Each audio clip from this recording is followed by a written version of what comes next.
we'll have a voluntary REACH code established for commercial and residential buildings, and any of those buildings, any of those kinds of occupancies will be able to use the REACH code. But use of the REACH code is a discretionary use at the choice of the developer.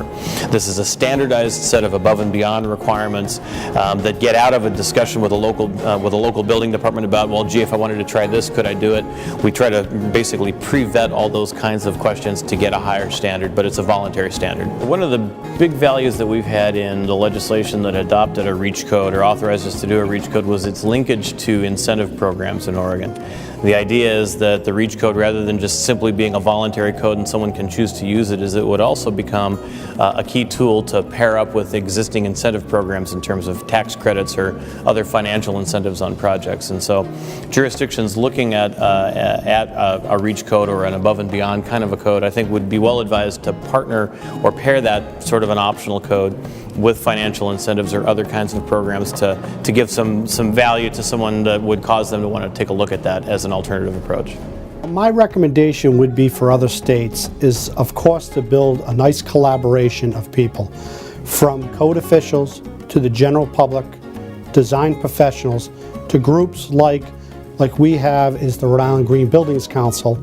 along with your legislatures, working out the concerns and the issues that you may have in your own community,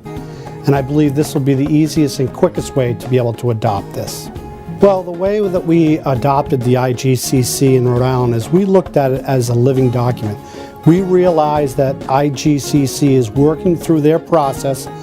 of approvals to be a final copy for 2012 with different versions. So as the versions go along in the state of Rhode Island, we don't have to go back to new rules and regs to adopt the most recent. We can actually move it along through the process of our Green Building Advisory Committee as the green building proposals and approvals are done through the adoption process of ICC. Also, being involved with the ICC and being out at all the code hearings,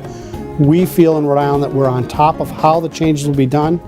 and we'll continue the process here in Rhode Island as we go along.